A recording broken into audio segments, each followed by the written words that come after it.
Hello साथियों, जय श्री राम, जय बालाजी महाराज की। आपका हमारे यूट्यूब चैनल हनुमंत कृपा 0005 में स्वागत है। साथियों, प्रतिदिन की तरह आज भी हम आपके लिए श्री वाल्मीकि रामायण का पाठ लेकर उपस्थित हुए हैं। तो चलिए साथियों, पाठ प्रारंभ करने से पहले श्री हनुमान जी महाराज को आसन देते थे। बालाजी महाराज का आसन ये रहा और बालाजी महाराज को आसन दे दिया है। अब मैं उनका आह्वान कर लेता हूँ। हे श्री हनुमान जी महाराज, प्रतिदिन की तरह आज भी आप अपने आसन पर आकर विराजमान हो जाइए। मेरे द्वारा वाचन किए जा रहे श्री वाल्मीकि रामायण के पाठ का आप श्रवण कीजिए। आइए प्रभु, अब मैं पाठ प्रारंभ करता हूँ। जय श्री राम। तो चलिए साथियों, आज हमारा सप्तपंचाश सर्ग मतलब 57वां सर्ग आपको श्रवण कराएंगे। 57वें सर्ग का संवाद रहेगा विश्वामित्र की तपस्या। राजा त्रिशंकु का अपना यज्ञ कराने के लिए पहले वशिष्ठ जी से प्रार्थना करना और उनके इनकार कर देने पर उन्हीं के पुत्रों की शरण में जाना। तो चलिए साथियों, अब पाठ प्रारंभ करते हैं। तत् संत सप्त हृदयम शरशमिनत महात्मनः विनीश्वस्व विनी शश्वव कृतवेरो महात्मना सदक्षिणाम दिशम गत्वा महिषाशैरागवा तताप परम घोरम विश्वामित्रो महातपा। श्री राम, तदंतर विश्वामित्र अपनी पराजय को याद करके मन ही मन संतप्त होने लगे।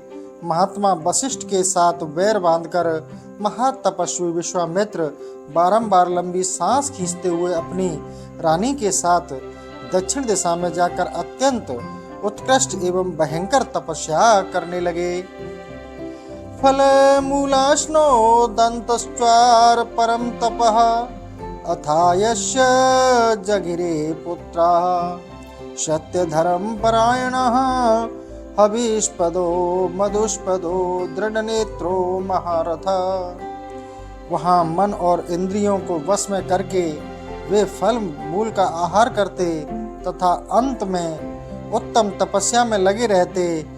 वही उनके हविष्य पद, मधुष्पंद और दृढ़ नेत्र और महारथ नामक 4 पुत्र उत्पन्न हुए, जो सत्य और धर्म में तत्पर रहने वाले थे। पुणे वर्ष सहस्रे तु ब्रह्मा लोक पितामह अब्रबिंदु मधुरम वाक्यम विश्वामित्रम तपोधनम जिताराज ऋषि लोकास्ते तपसा कुस्कताज अनेनान तपसा त्वाम ही राज ऋषिति विद्यहे। 1000 वर्ष पूरे हो जाने पर लोक पितामह ब्रह्मा जी ने तपस्या के धनी विश्वामित्र को दर्शन देकर मधुर वाणी में कहा, कौशिक नंदन, तुमने तपस्या के द्वारा राज ऋषियों के लोकों पर विजय पाई है। इस तपस्या के प्रभाव से हम तुम्हें सच्चा राज ऋषि समझते हैं। एव मुक्त्वा महातेजा जगाम से देवतो त्रिविष्टपम ब्रह्मलोकम लोकानाम परमेश्वरः। यह कहकर संपूर्ण लोकों के स्वामी ब्रह्मा जी देवताओं के साथ स्वर्ग लोक होते हुए ब्रह्मलोक को चले गए। विश्वामित्रो अपि ततच्छ्रुत्वा हिया किदिवाद मुखम दुखेन महाविष्टः शमन्यवृदो ब्रवीत तपस्या मुहत तप्तं राजऋषिरिति मां बिन्दुः देवाः ऋषिगणाः सर्वे नास्ति मन्ये तपः फलम्। उनकी बात सुनकर विश्वामित्र मुख लज्जा से कुछ झुक गया। वे बड़े दुख से व्यथित हो दीनता पूर्वक मन ही मन में यों कहने लगे, अहो, मैंने इतना बड़ा तप किया तो भी ऋषियों सहित संपूर्ण देवता मुझे राज ऋषि ही समझते हैं। मालूम होता है इस तपस्या का कोई फल नहीं हुआ। एवं निश्चित्य मनसा भूयेव महातपा तत्पश्चात् धर्मात्मा काकुस्थ परमात्मवान। श्री राम, मन में ऐसा सोचकर अपने मन को बस में रखने वाले महातपस्वी धर्मात्मा विश्वामित्र पुनः भारी तपस्या में लग गए। एतमिस्त्रेण एव काले तु सत्यवादी जितेन्द्रिया त्रिशंकुकुरति विख्यात इक्ष्वाकुलवर्धन। इसी समय इक्ष्वाकुल की कीर्ति बढ़ाने वाले एक सत्यवादी और जितेंद्रिय राजा राज्य करते थे। उनका नाम था त्रिशंकु। तस्य बुद्धि संपन्ना यजमेष्यति राघवः गच्छेयं स्वशरीरेण देवतानां परां गति। रघुनंदन, उनके मन में यह विचार हुआ कि मैं ऐसा कोई यज्ञ करूं जिससे अपने इस शरीर के साथ ही देवताओं की परम गति स्वर्गलोक को जा पहुंचूं। वसिष्ठं समूहो कथायामासु चिंततम् अस्य किमिति चाप्युक्तो वसिष्ठेन महात्मना। तब उन्होंने वशिष्ठ जी को बुलाकर अपना यह विचार उन्हें कह सुनाया। महात्मा वशिष्ठ ने उन्हें बताया कि ऐसा होना असंभव है। प्रत्यखातो वसिष्ठेन से ययो दक्षिणां दिशं ततस्तक कर्म सिद्धार्थे पुत्रामस्तस्य गतो निरपः। जब वशिष्ठ ने उन्हें कोरा उत्तर दे दिया, तब वे राजा उस कर्म की सिद्धि के लिए दक्षिण दिशा में उन्हीं पुत्रों के पास चले गए। वशिष्ठा दीर्घ तपस्मस्तो तपो यत्र ही ते पिरे त्रिशंकुकुस्तु महातेजा सतम परम भावस्वरम वशिष्ठ पुत्रान दृदसे तप्त मानन मनीश्वनः। वशिष्ठ जी वे पुत्र जहाँ दीर्घ काल से तपस्या में प्रवृत्त होकर तप करते थे, उस स्थान पर पहुंचकर महातेजस्वी त्रिशंकु ने देखा कि मन को बस में रखने वाले वे 100 महातेजस्वी वशिष्ठ कुमार तपस्या में संलग्न हैं। शोभियगम्य महात्मना सर्वानेव गुरो श्रुताम अविवेद्यान रूपेण ह्रिया किंचित वडमुख अब्रवीत समात्मना सर्वानेव कृतांजलि। उन सभी महात्मा गुरु पुत्रों के पास जाकर उन्होंने क्रमशः उन्हें प्रणाम किया और लज्जा से अपने मुख को कुछ नीचा किए हाथ जोड़कर उन सब महात्माओं से कहा, शरणं वा प्रसन्नो अहं शरण्यान शरणं गतः प्रत्यखातो हि भद्रं वो वसिष्ठेन महात्मना यष्टु कामो महायज्ञं तदानुग्रत महर्थे। गुरुपुत्रों, आप शरणागत वत्सल हैं।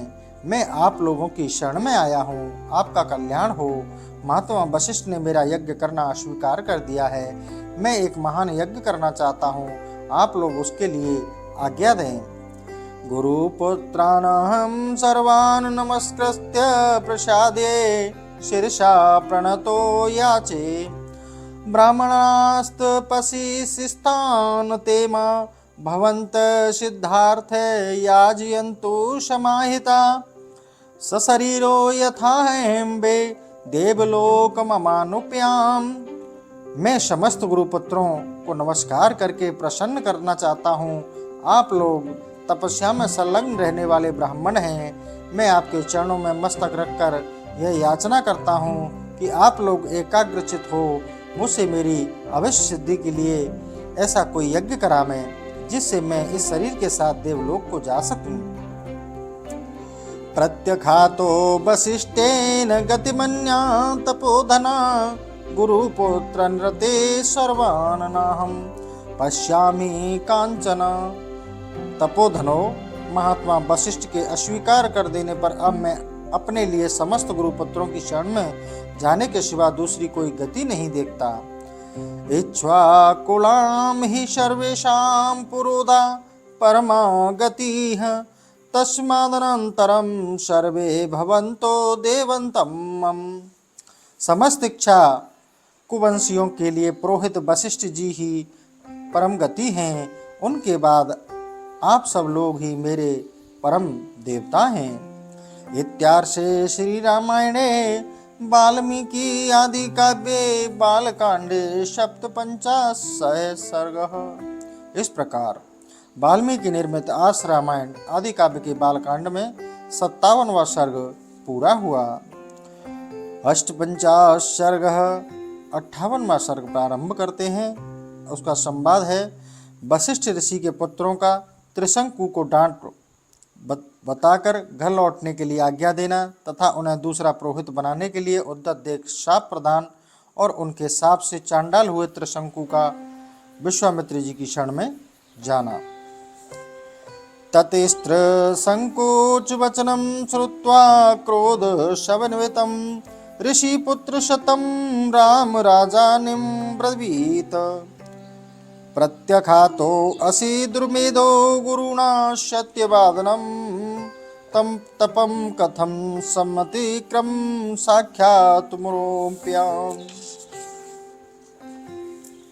रघुनंदन, राजा त्रिशंकु का यह वचन सुनकर वशिष्ठ मुनि के 100 पुत्र कुपित हो उनसे इस प्रकार बोले, दुर्बुद्धे, तुम्हारे सत्यवादी गुरु ने जब तुम्हें मना कर दिया है तब तुमने उनका उल्लंघन करके दूसरी शाखा का आश्रय कैसे ले लिया।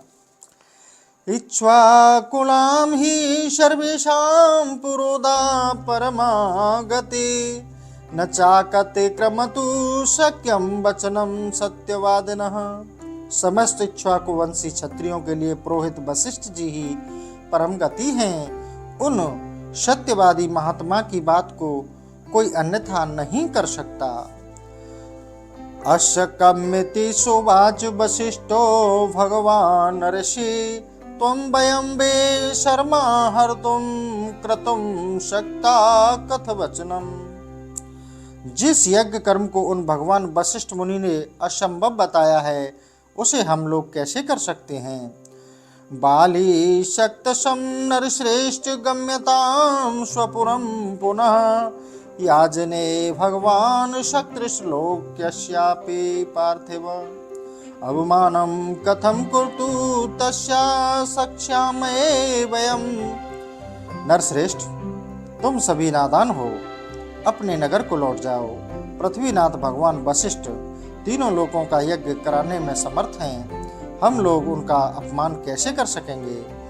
तेषां तद्वचनं श्रुत्वा क्रोधपर्याय कुलाच्छरं स राजा पुनर्वेदिनिन्दं वचनं ब्रवीत प्रत्यख्यातो भगवता गुरुपुत्रे स्थितेभिः अनन्यां गति गमिष्यामि स्वति वो अस्तु तपोधना। गुरुपुत्रों का वह क्रोध युक्त वचन सुनकर राजा त्रिशंकु ने पुनः उनसे इस प्रकार कहा, तपोधने भगवान, वशिष्ठ ने तो मुझे ठुकरा दिया ही था। आप पुत्र गुरुपुत्र गण भी मेरी प्रार्थना नहीं स्वीकार कर रहे हैं, अतः आपका कल्याण हो। अब मैं दूसरे किसी की शरण में जाऊंगा। ऋषि पुत्रस्तु ततिच्छ्वता वाक्यम घोरां विषहितं शेपु परम शकुशं क्रुद्धा चांडलत्वं गमस्यसि इत्युक्त्वा ते महात्मनो विभुषु स्वयं स्वाश्रमम्। त्रिशंकु का यह घोर अभिसंधिपूर्ण वचन सुनकर महर्षि के पुत्रों ने अत्यंत कुपित हो उन्हें शाप दे दिया। अरे जा, तू चांडाल हो जाएगा। ऐसा कहकर वे महात्मा अपने अपने आश्रम में प्रविष्ट हो गए। अथ त्रयां वितीयतां राजा चांडलतां गतः नीलवस्त्रोधरो नीलः प्रशो ध्वस्तमूर्धजः चिन्तमाल्यागराथगस्य आयशामरणो अभ्यत। तदंतर रात व्यतीत होते ही राजा त्रिशंकु चांडाल हो गए। उनके शरीर का रंग नीला हो गया, कपड़े भी नीले हो गए, प्रत्येक अंग में रुक्षता आ गई, सिर के बाल छोटे छोटे हो गए, सारे शरीर में चिता की राख सी लिपट गई, विभिन्न अंगों में यथा स्थान लोहे के गहने पड़ गए।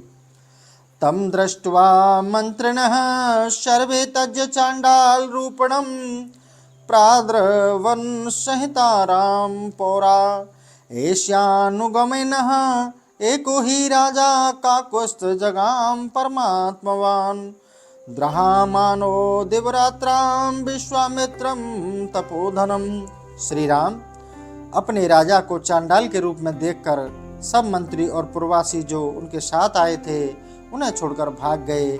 देखा कुष्ठ नंदन ने वे श्री धीर स्वभाव नरेश दिन रात चिंता की आग में जलने लगे और अकेले ही तपोधन विश्वामित्र की शरण में गए।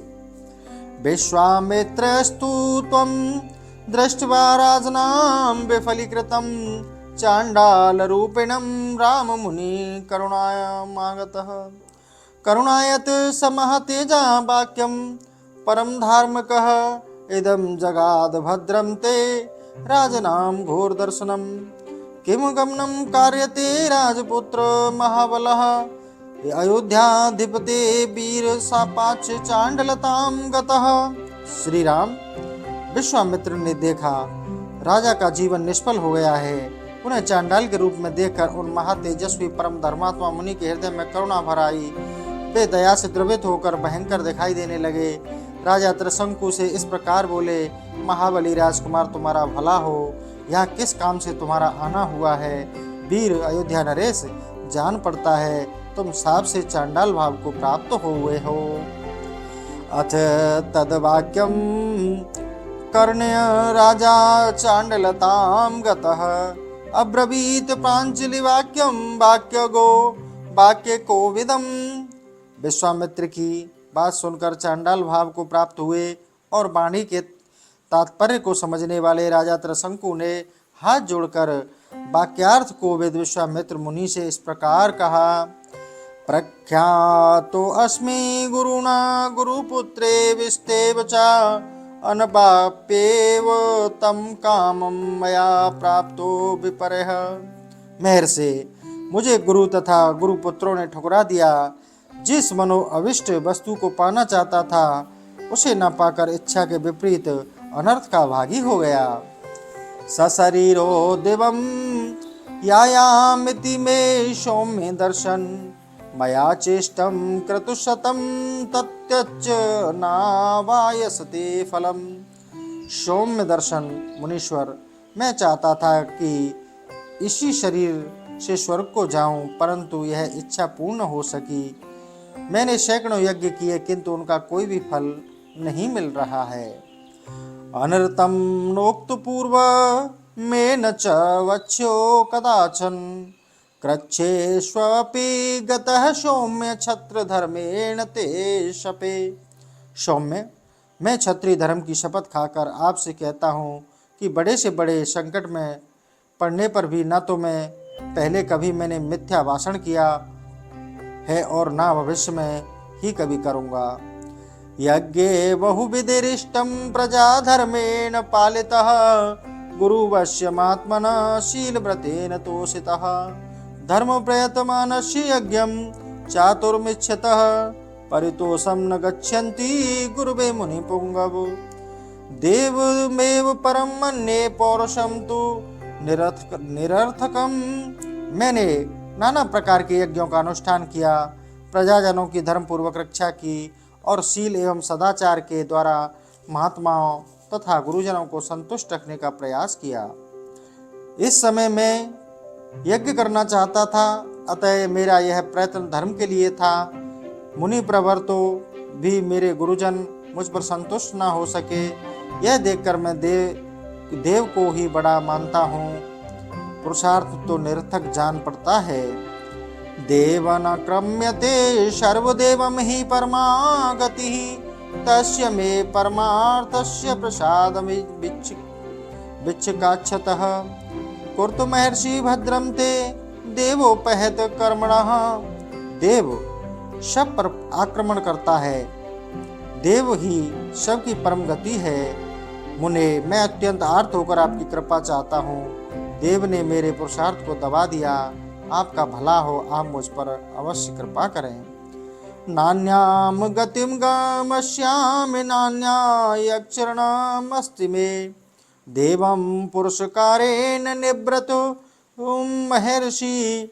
अब मैं आपके सिवा दूसरे किसी की शरण में नहीं जाऊंगा। दूसरा कोई मुझे शरण देने वाला है भी नहीं। आप ही अपने पुरुषार्थ से मेरे दुर्देव को पलट कर सकते हैं। इत्यार्षे श्री रामायणे वाल्मीकि आदि काव्ये बालकांडे 650 सर्ग है। इस प्रकार वाल्मीकि निर्मित आर्ष रामायण आदि काव्य के बालकांड में 58वां सर्ग पूरा हुआ। तो चलिए साथियों, आज का सेशन यही समाप्त करते हैं। कल फिर आपके लिए नए सेशन के साथ उपस्थित होंगे। इसी के साथ साथियों, जय श्री राम, जय बालाजी महाराज की।